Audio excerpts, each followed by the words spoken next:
성자와 성령의 이름으로 아멘.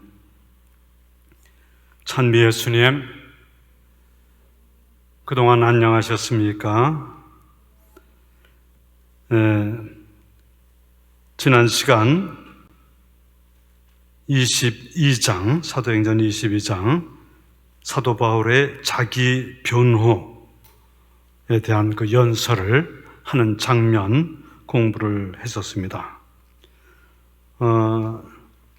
이 내용은 이미 9장에 사울이 다마스쿠스 성 가까이에 가서 그 큰 빛을 비추는 그런 것으로 인해서 보지 못하게 되고 넘어지고, 그래서 그 다마스쿠스 성에 들어가서 아나니아스라는 제자를 만나서 그 제자를 통해서 회심을 하고 다시 주님의 사도로서 불려진 그 사건, 그것을 22장에서 1인칭으로 나는 이런 말로서 시작해가지고 이 3절서부터 시작하죠. 3절에서부터 21절까지 나는 유다 사람입니다. 킬리키아의 타르수스에서 태어났지만 이 도성 예루살렘에서 자랐고 가말리엘 문화에서 조상전례의 엄격한 율법에 따라 교육을 받았습니다 하고 자기 자신을 소개하는 거죠. 킬리키아의 타르수스라는 곳에서 태어난 탄생지, 또 이 성장한 예루살렘, 그리고 가말리엘이라는 그런 유명한 율법학자의 밑에서 율법을 배우고 바리사이파 사람이었다는 것을 이제 얘기하면서 어떻게 내가 이 새로운 길을 이제 가게 된 사정을 이제 얘기하는 그 내용으로 여기서는 나는이라서 그 1인칭으로서 설명을 해주고 있습니다. 그래서 지난 시간 11절까지 공부를 했습니다. 그래서 오늘 12절서부터 공부를 하게 되겠습니다. 같이 12절서부터 16절까지 같이 읽겠습니다. 거기에는 하나니아스라는 사람이 있었습니다. 그는 율법에 따라 사는 독실한 사람으로서 그곳에 사는 모든 유대인에게 좋은 평판을 받고 있었습니다. 그가 나를 찾아와 앞에 서서 사울 형제, 눈을 뜨십시오 하고 나에게 말하였습니다. 그 순간 나는 눈을 뜨고 그를 보게 되었습니다. 그때 하나니아스가 말하였습니다. 우리 조상들의 하느님께서는 당신을 선택하시어 그분의 뜻을 깨닫고 의로우신 분을 뵙고 또 그분의 입에서 나오는 소리를 듣게 하셨습니다. 당신이 보고 들은 것을 모든 사람에게 전하는 그분의 증인이 되라는 것입니다. 그러니 이제 무엇을 망설입니까? 일어나 그분의 이름을 받들어 부르며 세례를 받고 죄를 용서받으십시오. 이제 하나니아스라는 사람을 만나는 장면이죠. 하나니아스는 다마스쿠스 성에 오랫동안 그 디아스포라라고 유대인들이 흩어져서 여러 도시로 흩어져서 살아가는 사람이 있는데, 이 하나니아스는 그 도시에 오랫동안 살던 사람으로서 유대인들로부터 굉장히 존경을 받고 있는 그러한 덕망이 높은 그러한 사람이죠. 좋은 평판을 받고 있었습니다 하는 그렇게 표현을 했습니다. 그래서 그 유대인이지만은 그러나 이 새로운 길에 들어서서 주님의 제자로서 이렇게 좋은 평판을 받고 있는 유대인으로서, 또 이 독실한 사람으로서, 신심 깊은 사람으로서 덕망 높은 그러한 사람인데, 그가 나를 찾아와 앞에 서서 사울 형제, 눈을 뜨십시오 하고 나에게 말하였습니다. 그렇죠? 앞서 그 9장에 보면은 하나니아스에게 주님께서 나타나셔서 사울을 찾아가도록 이렇게 하는 장면이 나오는데, 여기에서는 그냥 사울이 직접 하나니아스를 만난 데 대해서 설명을 하고 있습니다. 그래서 사울 형제 하면서 눈을 뜨십시오 하자 그가 그 순간 나는 눈을 뜨고 그를 보게 되었습니다. 그래서 다시 눈을 떴다는 그런 얘기입니다. 다시 눈을 뜨고 보게 됐다는 것. 왜 눈을 모르느냐? 그 빛의 그 광채가 빛의 그 아주 강력한 그러한 그 눈부심에 따라서 보질 못하게 됐다 하는 얘기가 앞서 있습니다. 그래서 이제 다시 눈을 뜨고 이제 눈부신 그 빛의 광채가 이제 사라졌던지 그렇지 않으면은 장같이 이렇게 됐던 것이 9장에는 눈에 비늘 같은 것이 떨어졌다라는 표현을 있는데 여기서는 그대로 보게 됐다, 다시 보게 되었다 하는 말로서 표현이 되어 있습니다. 그 순간 나는 눈을 뜨고 그를 보게 됐는데 그때 하나니아스가 말했습니다. 뭐라고 말했느냐? 우리 조상들의 하나님께서는, 우리 조상들의 하나님, 그러니까는 이스라엘 백성들의 하나님, 그 조상들의 하나님, 아브라함의 하나님, 이삭의 하나님, 야곱의 하나님 하면서 살아계신 이의 하나님이라는 그런 의미이죠. 살아계신 이의 하나님, 우리 조상들 다 살아계실 때 하나님으로서 이끌었던 그 하나님께서 당신을 선택하시어, 여기에 선택하시고 이제 그분의 뜻을 깨닫고 의로운 분을 뵙고 또 그분의 입에서 나오는 소리를 듣게 하셨습니다 하고 이렇게 번역이 되어 있는데, 사실은 그 번역이 하나님께서는, 우리 조상들의 하나님께서는 그 나중에 나오는 선택하였습니다는 마지막에 들어가는 말이에요. 그분의 뜻, 즉 하느님의 뜻이죠. 하느님의 뜻을 깨닫고 의로우신 분을 뵙고, 의로우신 예수 그리스도이시죠. 그 예수 그리스도의 하느님과 뜻을 일치하여서 이 세상에 오신 메시아이신 그분을 뵙고 또 그분의 입에서, 예수 그리스도의 입에서 나오는 소리를 듣게 하기 위해 하느님께서는 당신을 선택했습니다 하는 그런 뜻입니다.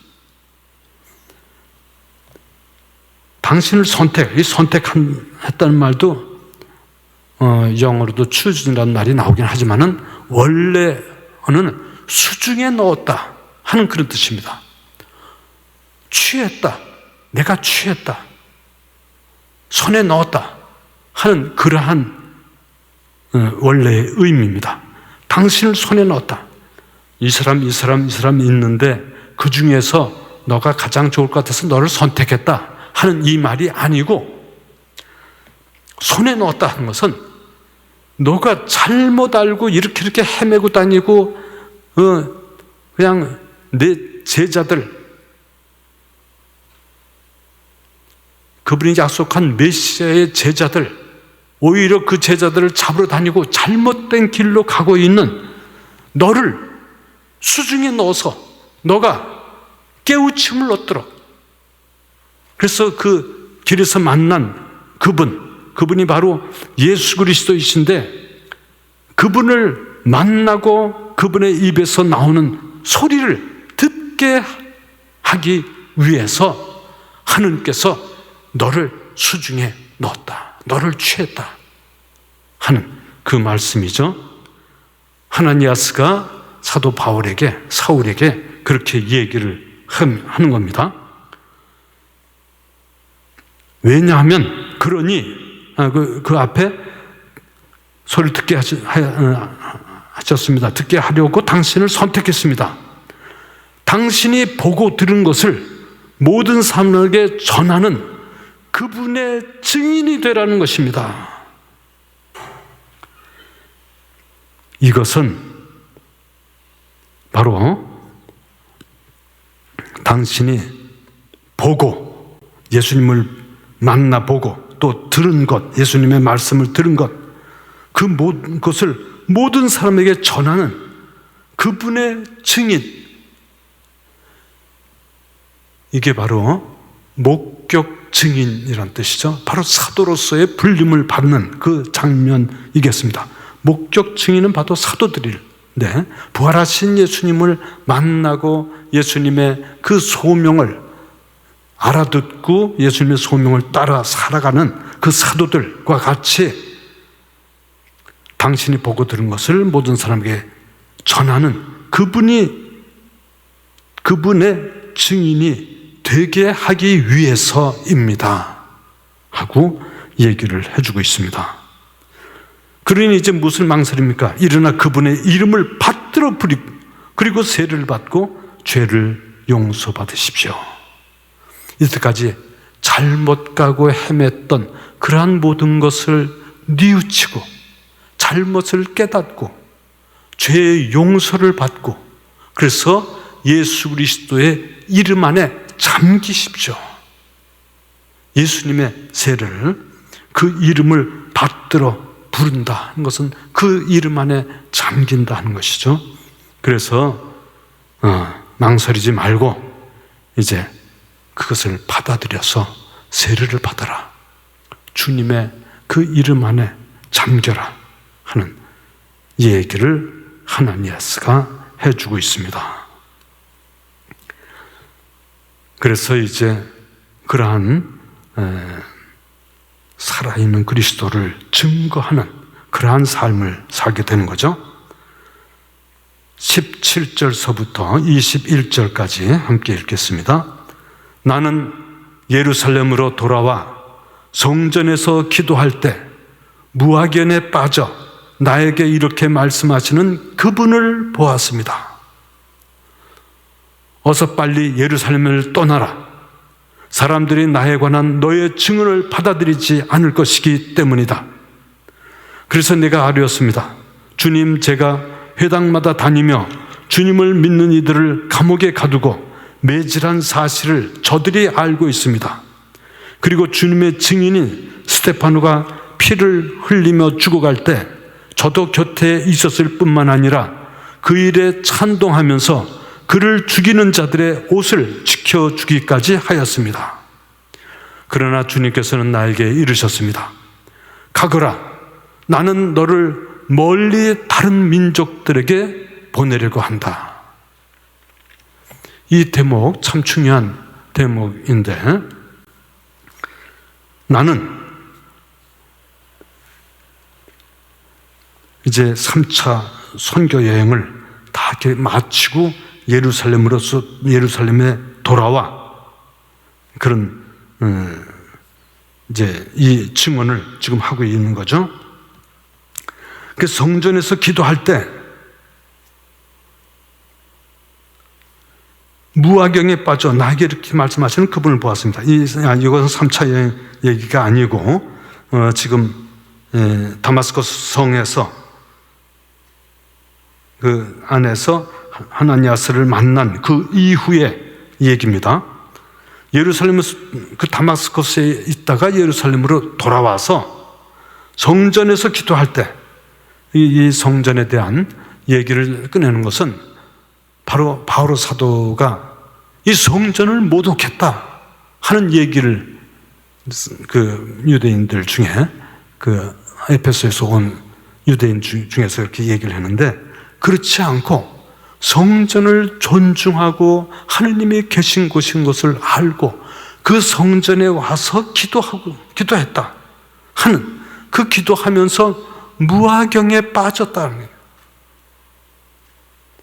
자기 자신 누군지 모르고 상대가 누군지 아무것도 모르는 가운데 하느님의 그 성전에서 무화경에 빠졌는데 나에게 말씀하시는 그분, 바로 하느님이면 나에게 말씀하시는, 여기서 주님은 예수 그리스도를 의미한다고 보겠는데, 성전에서 기도할 때 무화경에 빠져 나에게 이렇게 말씀하시는 그분을 환시 중에 보았고, 그리고 그분께서 나에게 말씀하시는 것을 들었습니다. 그래서 성전에 대한 이 신심이 있고, 거기서 기도해서 주님을 만나고, 그 주님의 환시를 보고 주님의 말씀을 듣고 그 소명을 듣는 그러한 장면이겠습니다. 그런데 여기에 주님께서 예루살렘을 떠나라 하고 그러죠. 근데 바오로 사도는 아마 예루살렘에 있으면서 자기가 했던 모든 일들, 그것을 다른 사람들도 다 알고 있으라고 생각되는 거죠. 회당마다 다니면서 주님을 감옥에 가두고 매질한 사실을 저들이 알고 있습니다. 또 스테파노 이야기 하면서 이런 것을 다 하고 있는데, 내가 깨닫지 못해서, 잘 알지 못해서 오해를 해서 그런 일들을 한 것을 저들이 알고 있는데, 그것을 예루살렘에 있는 그들에게 그것을 알려주려고 하는 마음이 있었을지도 모르겠습니다. 그래서 여기에 그렇게 아주 천동하면서 그를 죽이는 자들 옷을 지켜주기도 하였습니다. 그렇게 주님께 말씀드리고, 여기에서 그들을 그 잘못된 길, 나와 같이 이렇게 잘못된 길을 가는 사람들에게 그것이 잘못된 길임을 알려주려고 이렇게 생각을 했는데, 주님께서는 지금은 그럴 때가 아니다. 내가 암만 너가 그렇게 얘기해도 내 말을 들을 사람이 없다. 그러니 너는 떠나라. 주님께서 나에게 이르셨어요. 가거라. 나는 너를 멀리 다른 민족들에게 보내려고 한다. 주님의 계획, 바오로 사도의 계획하고 주님의 계획은 다릅니다. 주님이 계획하는 것은 지금은 너를 멀리 다른 민족들에게 보내겠다 하는 이 말씀, 이게 바로 주님의 소명입니다. 바오로 사도에게 내린 주님의 소명, 이방인들에게 너를 보내고 그들에게 구원의 계획, 복음을 선포하는 그러한 일들이죠.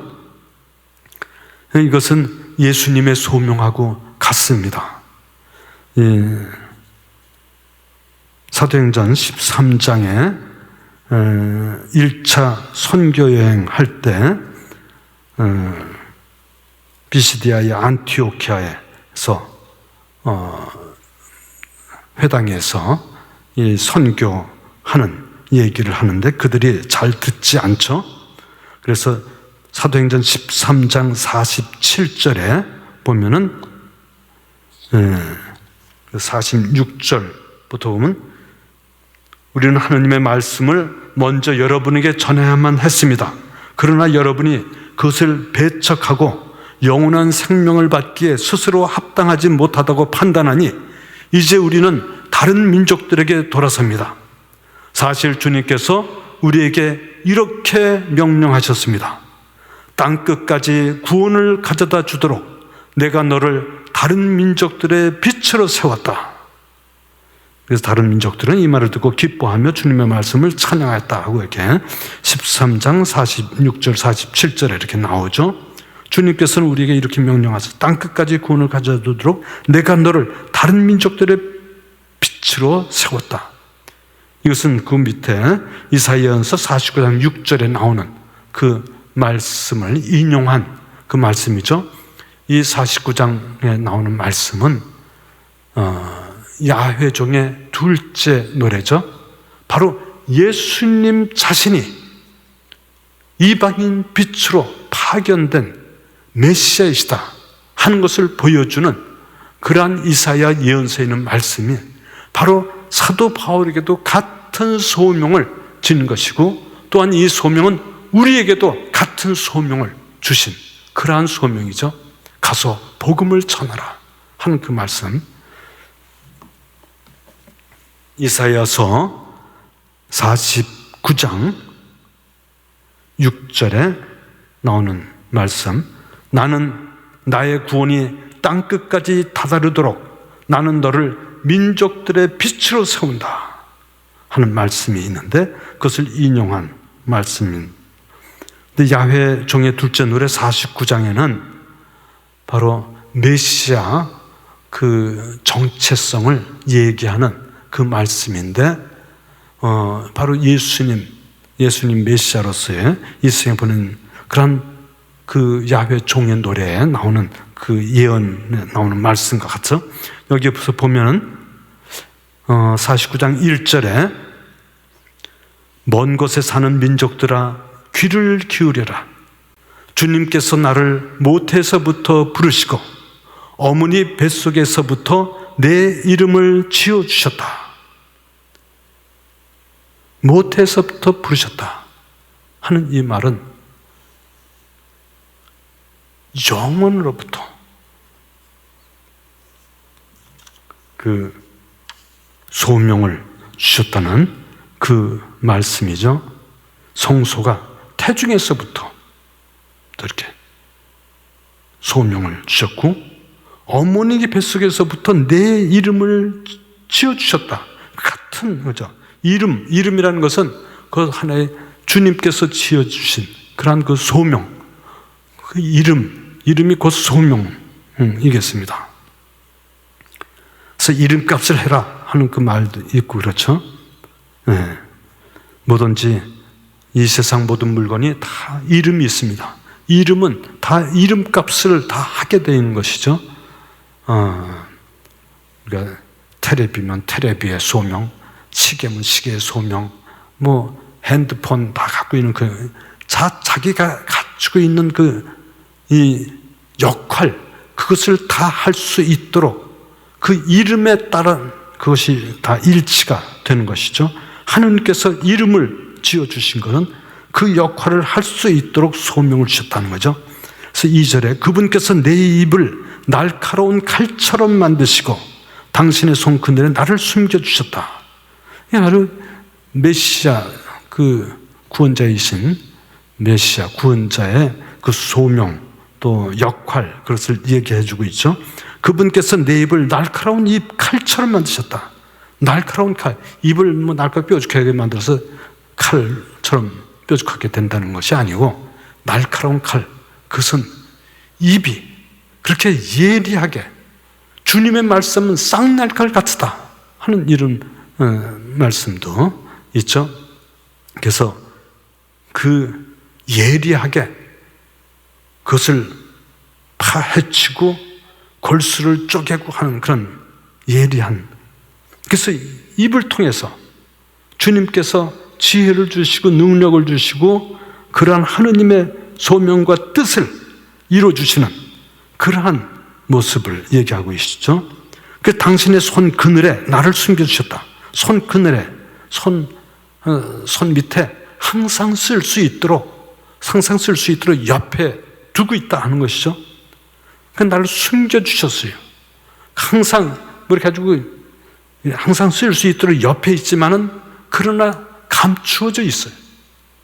감춰져서 필요할 때 날카롭게 그걸 쓸 수 있도록 지혜와 능력을 한 그러한 지혜와 힘을 손 그늘에 이렇게 쉽게 쓸 수 있는 손 그늘에 뒀다 하는 거죠. 나를 날카로운 화살처럼 만드시어 당신의 화살통 속에 감추셨다. 마찬가지죠. 멀리 있는 관역을 할 때는 이 화살로서 쏴서 그 관역을 맞출 수 있도록 이렇게 하는데, 그것도 마찬가지로 화살통에 감춰져 있어요. 쉽게 멀리 있는 그러한 관역도 꿰뚫을 수 있고 목표를 이룰 수 있도록 화살을 이렇게 쏘듯이 그러한 능력을 갖추고 있는 그러한 모습. 그래서 메시아 하느님의 그 종의 모습이 그것으로서 모든 것을 뜻을 이룰 수 있는 능력을 갖추도록 했습니다. 그래서 그 능력을 멀리 이방 빛으로 세우셔서 멀리 있는 이들에게까지 복음을 선포할 수 있는, 구원을 가져다 주는 그러한 메시아 주님의 종. 둘째 노래.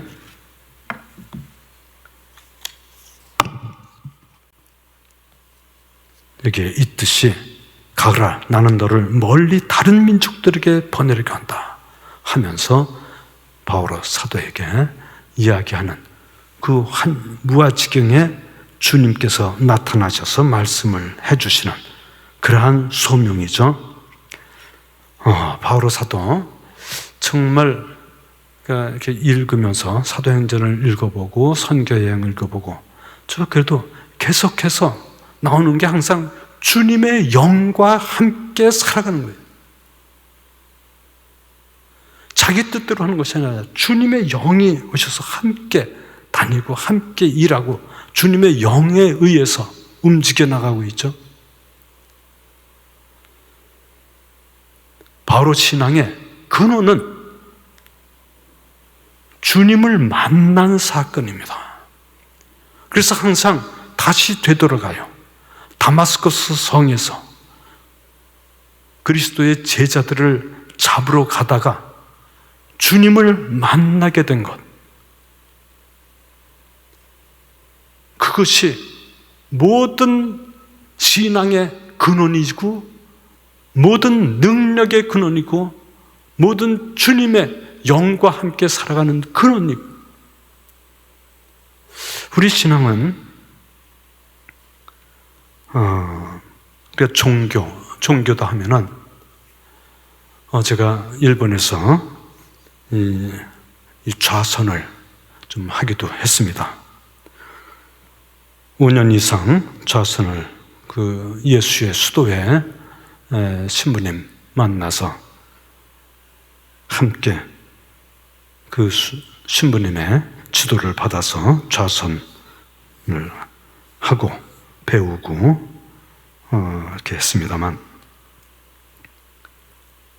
불교에서는 좌선 또는 선수행을 통해서 깨달음의 강, 도를 깨닫는다 그럴까? 참된 깨달음의 길을 들어서는 것, 그것이 불교에서의 선수행이죠. 좌선 통해서, 이 수행을 통해서 깨달음의 경지에 들어가는, 그것이 불교의 이 근본적인 이 수행 자세인데, 그래서 자력신앙이라고 그러죠. 자기 스스로 그 깨달음의 경지에 들어가는 것. 그리고 우리 이 가톨릭, 우리 그리스도교, 주님을 믿는 그 그리스도교는 타력신앙이라고 그러죠. 항상 기도하죠. 기도함으로써 주님께서 내려주시는 은총의 힘으로 살아가고, 그래서 주님을 만나고 주님의 뜻과 일치를 이루고, 그러한 것이 내 힘이 아니라 주님의 힘으로써 공짜로 주는 그라시아 은총이라는 말인데, 그라시아는 은총이라는 말은 거저라는 뜻입니다. 공짜라는 뜻입니다. 공짜로 주시는 그러한 은총의 힘으로 살아가는 것, 내가 오히려 비우고 오직 주님께서 주시는 그 은총, 기도를 통해서 주님께서 나에게 오셔서 하는 그 은총으로서 주님과 함께 되는 것, 바로 그것이 타력신앙이다, 이렇게 얘기를 하죠. 그런데 사실은 좌선도 10년 동안 해도 깨닫지 못하고 그냥 하산하는 그런 스님들도 많이 있어요. 일평생 해도 깨달음의 그 어떤 깊이에 들어가지 못하는 그런 스님들도 많이 있죠. 스님들도 얘기를 합니다. 깨달은 스님들이 쓴 책들, 공안이라고 그런데, 거기서도 이렇게 읽어보고 또 이렇게 하면은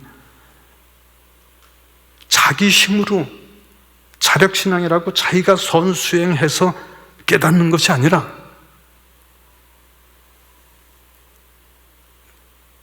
자기도 모르는 사이에 자기가 차츰차츰 수행을 해가지고 깨달아서 깨달음을 얻는 그것이 아니라 어떤 순간에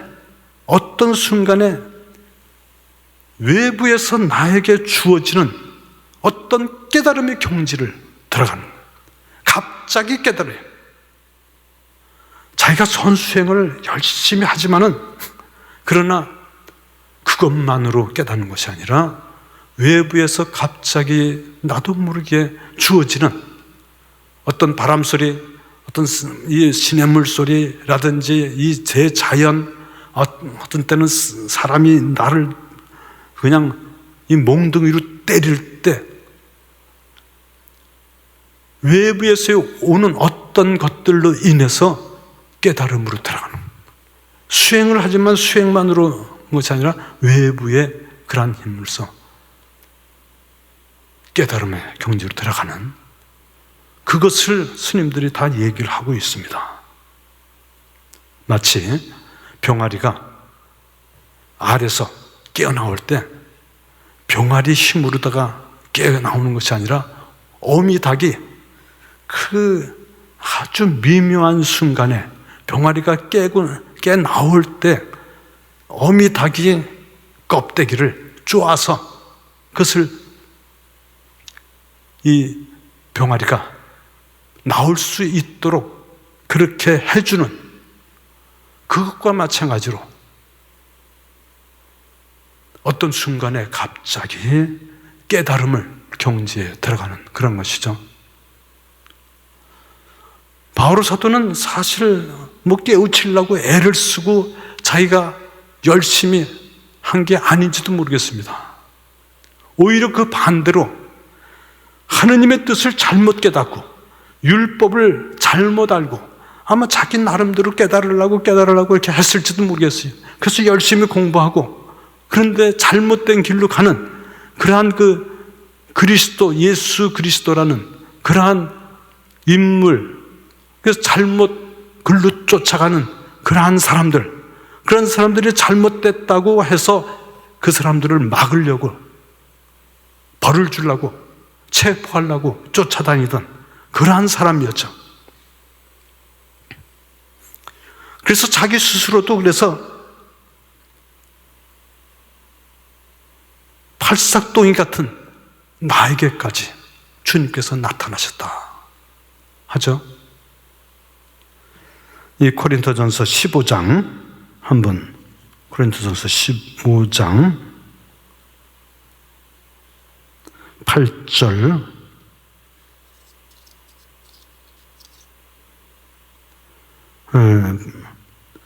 8절 7절서부터 볼까요? 그 다음에는 야고보에게 또 이어서 다른 모든 사도들에게 나타나셨습니다.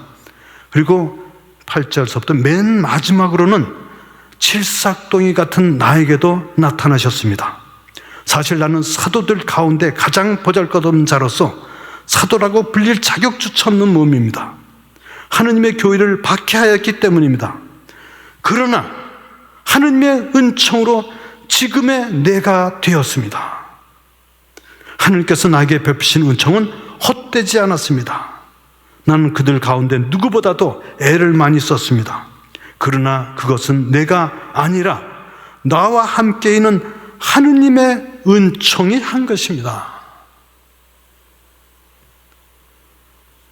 자기 힘으로 은총을 받아서 사도가 된 것이 아니라 칠삭동이 같은 나에게 다마스커스에서 그분이 나타나셔서 당신을 보여주고 내가 무엇을 할지를 가르쳐 주셨다. 내가 잘못된 길로 간 것을 깨우쳐 주셨다. 그리고 나에게 그 힘을 주셨다. 항상 다마스커스로 돌아가는, 자기가 무슨 일을 할 때, 어떤 어려운 일이 닥칠 때 항상 다마스커스 성으로 다시 가서 주님을 만났던 그것을 회상하고 그분께서 나를 이렇게 소명을 주시고 불러주시고 나를 써주시고 했던 그런 일들. 여러분들도 아마 성령 이 세미나나 성령 체험을 하신 분들 많겠습니다. 주님을 만났던 그 일들, 주님의 말씀을 듣기도 하고 주님을 뵙기도 하고 주님의 은총을 체험했던 일들, 그래서 주님의 능력을 함께 했던 일들, 주님께서 나에게 주신 소명을 내가 깨달았던 일들, 그러한 것들을 항상 다시 되돌아가서 이 다마스커스 사건을 이 사도행전에 몇 번이고 얘기해요.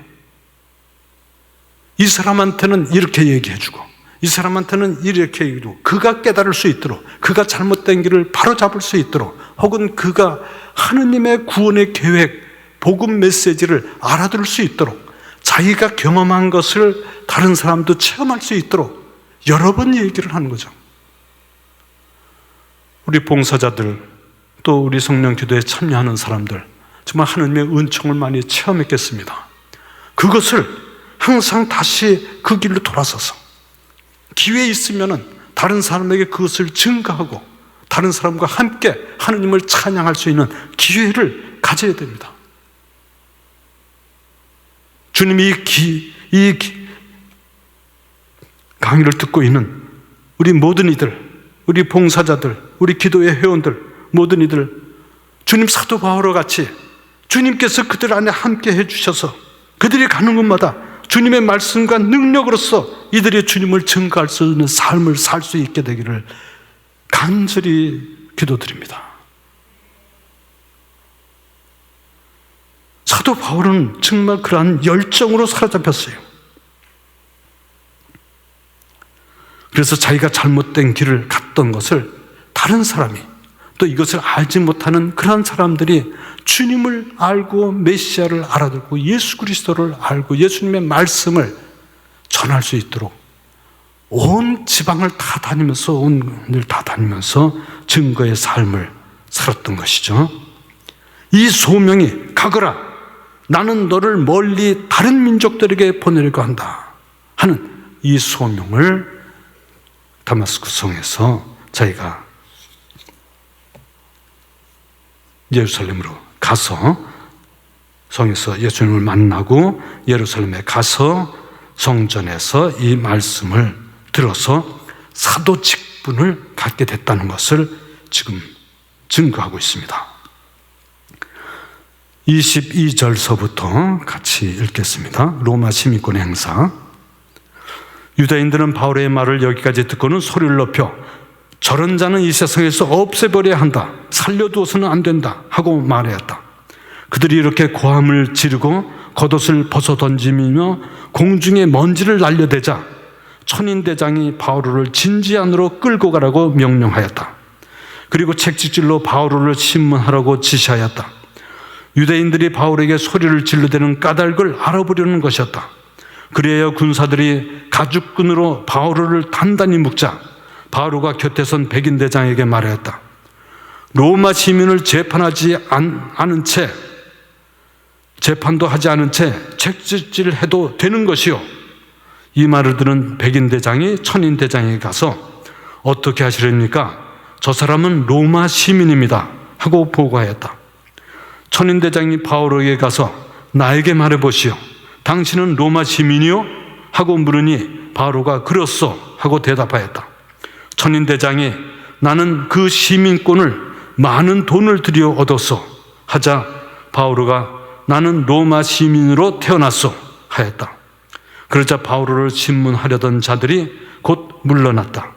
천인대장도 바울가 로마 시민이라는 것을 알고 그를 결박해 놓으니로 두려워하였다. 여기서 로마 시민권 행사를 또 합니다. 시민권, 거기에 대한 이 의무도 있지만 권리도 있고 그런 거. 특히 그 로마 시대에서는 로마 시민이면 그것은 함부로 재판을 받지 않고 구금하거나 감옥에 가두거나 그렇게 할 수도 없고 매질을 하거나 그렇게 할 수도 없습니다. 올바른 재판을 받아야 되는 거죠. 그런데 천인대장이 이렇게 하려고 하니까는 바오로가 로마 시민권을 행사하는 모습이죠. 여기서 유대인들이 저자는 이 세상에서 없애버린 다음에 똘레 바로 예수님을 처단할 때 했던 소리하고 똑같은 말이 여기 있죠. 그들이 이렇게 고함을 지르고 겉옷을 벗어 던지고 공중에 먼지를 날려든다. 이 말은 다, 이것은 다 이 군중들의 이러한 태도는 바오로가 하는 말이, 그것은 우리 율법상 그것은 오히려 하느님의 저주를 불러올 수 있는 그러한 말이다. 그러니 그 저주를 물리치기 위해서 그러한 행동, 저주나 재앙을 물리치기 위한 행동으로 고함을 지르고, 나는 거기에 속하지 않는다는 것을 고함을 지르면서 겉옷을 던지고 먼지를 날리는 그러한 행위라고 합니다. 그래서 이 천인대장은 이 로마의 이 총독부, 또 파견된 천인대장, 백인대장, 항상 그곳에 파견돼서 질서 유지를 가장 중요시해요. 이런 소동이 일어나는 것을 굉장히 싫어합니다. 그래서 이 사유를 알라고 이렇게 했는데 이것을 알아내질 못하죠. 바오로 사도가 내가 군중에게 이야기를 좀 하겠다. 그래서 천인대장이 이제 그것을 허락하죠. 그래서 22장서부터 이제 이 바오로 사도가 군중에게 이러한 자기에 대한 변론을 시작하는, 그것을 얘기를 했지만은 그것을 통해서도 왜 바오로 사도가 이러한 소란의 주인공이 됐는지를 알아내지 못하는 거죠. 유대인들이 바오로 사도를 적대시하는 그 이유를 알아듣지 못했어요. 자기는 또 총독에게 보고를 해야 되는데 이런 소란이 일어나는데 그 내용을 알지 못하니까 보고를 할 수 없죠. 그러니까는 이제 24절에 천인대장이 바울을 진지 안으로 끌고 가라고 명령하고 이어서 책찍질을 하라고, 그래서 바울을 신문하라고 지시를 했어요. 왜 이런 소동이 일어났냐 하고 그 까닭을 알기 위해서, 신문을 하기 위해서 책찍질을 하라고 하는 것이죠. 그러나 이제 로마 시민권을 행사해서 그것을 통해서 신문, 책찍질하고 고문해가지고 알아낼 수 있는 방법이 없어졌어요. 그래서 30절 세 번째로 천인대장이 이제 이 사태를 실태 파악을 하기 위해서, 그래서 30절에 나오죠. 어떻게 했죠? 30절, 이튿날 천인대장은 유대인들이 왜 바오로를 고발하는지 확실히 알아보려고 바오로를 풀어주고 나서 명령을 내려 수석사제들과 온 최고의회를 소집하였다. 그리고 바오로를 데리고 내려가 그들 앞에 세웠다. 최고의회를, 유대인들의 최고의회, 거기는 대제관이 의장이 되고, 그리고 여러 율법학자들이나 원로들 다 거기에 소집해서 그들의 의견을 이제 들어보고, 거기에서 바오로 사도가 왜 이러한 소란 중심에 서 있는지 그것을 알아보려고 최고의회를 소집한 거죠. 그럼 23장 1절에서 5절까지 같이 읽겠습니다. 바오로가 최고의회 의원들을 유심히 바라보고 나서 말하였다. 형제 여러분, 나는 이날까지 하느님 앞에서 온전히 바른 양심으로 살아왔습니다. 그러자 하나니아스라는 대사제가 그 곁에 서 있는 자들에게 바오로의 입을 치라고 명령하였다. 그때 바오로가 그에게 말하였다. 회칠한 벽 같은 자, 하느님께서 당신을 치실 것이요, 율법에 따라 나를 심판하려고 앉아 있으면서 도리어 율법을 거슬러 나를 치라고 명령한단 말이요. 그 곁에 서 있던 자들이 하느님의 대사제를 욕하는 것이요 하자 바오로가 말하였다. 형제 여러분, 저분이 대사인 줄은 몰랐습니다. 사실 성경에도 내 백성의 수장을 저주해서는 안 된다고 기록되어 있습니다. 여기까지. 그래서 최고의회를 소집해가지고 이제 바오로를 데리고 의회에 갔습니다. 바오로가 의회에 이렇게 딱 가서 보니까는 최고위원들이 다 앉아 있어. 대사제뿐만이 아니라 원로들, 그 최고위원들을 유심히 바라봤다. 유심히. 20여 년 전 자기가 대사제한테 그 새로운 길을 따르는 사람들의 체포영장을 받아가지고 다마스커스로 갔던 그 기억이 다 이렇게 나겠죠. 그러한 이 사람들, 또 자기하고 같이 가말리엘 문화에서 공부했던 그런 사람들이 이제는 아주 아주 높은 사람이 돼서, 말하자면 뭐 율법학자나 그밖에 다른 동료들도 있겠죠. 그런 사람들이 의회 최고위원회에서 거기에 앉아 있는 그것을 이렇게 쭉 훑어봤겠죠. 그러면서 자기 자신도 돌이켜보게 되겠죠. 다마스커스 성에서 예수님을 만나고 그 이후부터 그 소명을 받아서, 그래서 자기가 주님의 소명대로 3차 선교 여행을 다니면서 여러 가지 고난을 당고 환난을 겪고 그냥 죽을 고비도 몇 번 당하면서 그러한 그 여러 가지 그 고난을 받고 이제 3차 선교 여행을 마치고 그리고 이제 예루살렘으로 돌아왔어요.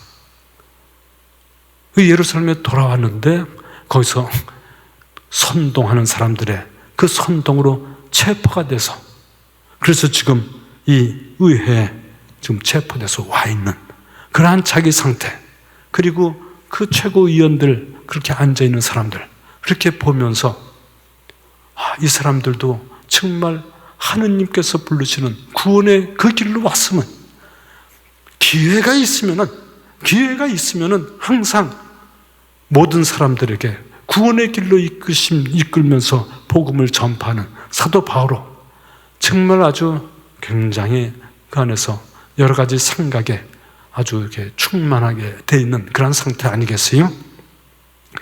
그래서 이제 말을 열고 시작을 합니다. 형제 여러분, 나는 이날까지 하느님 앞에서, 사람 앞이 아니라 하느님 앞에 모든 것을 다 알고 있고, 벌거숭이 같이 다 내 사정을 다 알고 있고 모든 사람을 다 알고 계시는 그 하느님 앞에 온전히 바른 양심으로 살아왔습니다.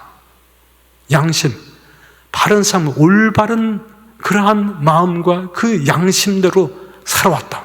또 살아왔다도 그냥 살아왔다는 것이 아니라 함께 유대인들의 공동체 안에서도 내 할 일을 하면서도 그러면서 함께 살아왔다 하는 그런 뜻이에요. 바른 양심으로 하느님 앞에 꺼릴 것도 없이 하느님의 뜻을 존중하면서 올바른 양심으로 율법과 함께 진짜 율법의 참 뜻을 가르쳐주는 그 하느님 앞에 바른 양심으로 살았습니다 하고 이 얘기를 하기 시작하자 하나니아스 대사제가 그 곁에 있는 사람, 바로 옆에 있는 사람에게 명령을 해서 그 입을 치라고 명령을 하죠. 그때 바오로 사도가 그 아나니아스 대사제가 대사제인 줄도 모르고 얘기하죠. 회칠한 벽 같은 자, 예수님께서 항상 말씀하신 게 바리사이와 율법학자들, 그래서 이렇게 회칠한 무덤이라고 이렇게 많이 얘기하고 있었죠. 같은 그런 그 의미죠. 위선적인 그런 사람들 말하는 거죠. 회칠한 벽 같은 자, 암만 말해도 알아듣지 못하는, 하느님의 뜻을 암만 얘기해도 알아듣지 못하는 그러한 자, 하느님께서 당신을 치실 것이요. 친다는 말, 이것은 신명기 28장 22절에 나오는 말씀이죠. 하느님의 저주를 받을 것이다. 이러이러한 것, 이것은 바로 하느님께서 치시는 것이다. 저주의 표시다 하는 말로서 여러 가지 하면서 친다는 말을 표현이 바로 하느님께서 당신을 치실 것이다. 왜 그러냐? 율법에 따라서 나를 심판하려고 앉아 있으면서 도리어 율법을 거슬러 나를 치라고 명령한단 말이냐? 율법에는 재판을 할 때 올바로 정당하게 그 절차에 따라서 정당한 재판을 받도록 하는 것이 율법에 나와 있는 이야기죠. 근데 율법을 거슬러서 나를 치라고, 죄에 대해서 밝히지 않고 무조건 치라고 명령한단 말. 하느님 앞에 바른 양심으로 살아왔다고 하는데 율법을 거슬렀다고 치라고 하는 그것을 한단 말이냐 하고 얘기를 하니까 곁에 있던 자리에 하느님의 대사제를 욕하는 것이요. 하느님의 대사제라는 말은 사실 잘 안 쓰는 말이에요. 백성들의 대사제, 유대인의 대사제 이렇게 얘기하죠. 하느님이란 말은 아마 일부러 권위를 드러내기 위해서 하느님의 대사제를 욕하는 것이라고 이제 얘기를 한 것 같은데, 바오로가 거기에 응답을 하죠. 형제 여러분, 저분이 대사인 줄은 몰랐습니다. 사실 성경에도 내 백성의 수장을 저주해서는 안 된다. 탈출기 22장 27절에 나오는 말씀이죠. 백성의 지도자인 수장을 저주해서는 안 된다는 말이 기록되어 있습니다. 탈출기 22장. 그래서 저주해서는 안 된다고 기록되어 있습니다 하고 얘기했는데, 이 말이 잘못에 대한 사과의 말인 사실 아니죠. 나는 그분이 대사인지는 몰랐습니다 하는 얘기는 대사제의 언행이 잘못되어서 그렇게 얘기하는 사람의 신분이 정말 의장인 대제관일 줄은 내가 알지 못했다. 마땅히 그 최고의 의장인 대제관이라면, 대사제라면 그렇게 해서는 안 된다 하는 것을 얘기해주고 있는 그 말을 다시 한번 확인한다 그럴까? 백성의 수장을 저주해서는 안 된다고 기록되어 있는데, 그 사람이 그렇게 그러한 직분을 가지고 있는지는 나는 몰랐다. 그 사람의 언행을 봐서는 그러한 신분이라고 볼 수 없었다 하는 그러한 내용으로 이야기하고 있습니다. 네. 시간이 돼서 오늘 여기까지만 공부하도록 하겠습니다. 영광이 성부와 성자와 성령께 성부와 성자와 성령의 이름으로 아멘.